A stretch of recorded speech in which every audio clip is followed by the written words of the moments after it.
پیارے دوستو، اللہ تعالیٰ قرآن پاک میں ارشاد فرماتا ہے، اے اہل کتاب، اپنے دین کی بات میں حد سے نہ بڑھو اور خدا کے بارے میں حق کے سوا کچھ نہ کہو۔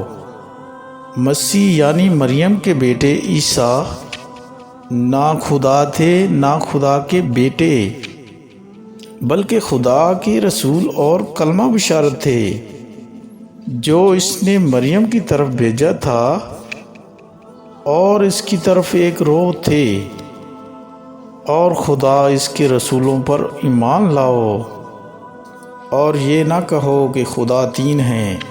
اس اعتقاد سے باز آؤ کہ یہ تیرے حق میں بہتر ہے، اور خدا ہی معبود واحد ہے اور اس سے پاک ہے کہ اس کی اولاد ہو۔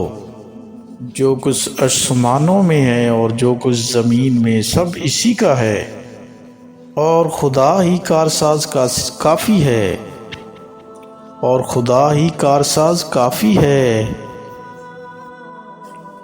پیارے دوستو، ہم لوگ دیکھیں جو بھی گناہ کرتے ہیں لوگوں سے چھپاتے ہیں تاکہ لوگوں کو پتہ نہ چلے، اور اپنے آپ کو بھی چھپاتے ہیں۔ لیکن پیارے دوستو، ایک ایسی ذات ہے جو انسان کو ہر کام میں دیکھتی ہے، برے میں، اچھے میں، اور جو ہمارے دل میں ہے اس کو بھی دیکھتی ہے۔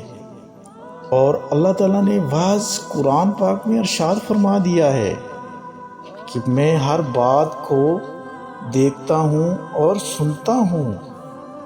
پیارے دوستو، قرآن پاک میں اللہ تعالیٰ ارشاد فرماتا ہے، ذرا سنیں، جو کچھ آسمانوں اور زمین میں ہے وہ سب جانتا ہے، اور جو کچھ تم چھپا کر کرتے ہو اور جو کچھ کھلا مکھلا کرتے ہو اس سے بھی آگاہ ہے، اور خدا دل کے بھیتوں سے واقف ہے۔ اللہ تعالیٰ فرمائے گا کہ اے ابن آدم، میں نے تجھ سے کھانا طلب کیا تو نے مجھے کھانا نہ دیا۔ وہ عرض کرے گا، رب جی میں تمہیں کیسے دیتا، آپ تو رحمت رب العالمین ہیں۔ اللہ تعالیٰ فرمائے گا، کیا تجھے علم نہیں کہ میرے فلاں بندے نے تم سے کھانا طلب کیا تھا لیکن تو نے اسے کھانا نہیں کھلایا؟ کیا تجھے علم نہیں کہ اگر تو اسے کھانا کھلاتا تو اس کے ثواب کو میرے پاس پاتا؟ اے ابن آدم، میں نے تجھ سے پانی طلب کیا تھا لیکن تو نے پانی مجھے نہیں پلایا۔ وہ عرض کرے گا، رب جی میں تجھے کیسے پلاتا جب کہ آپ تمام جہانوں کے رب ہیں۔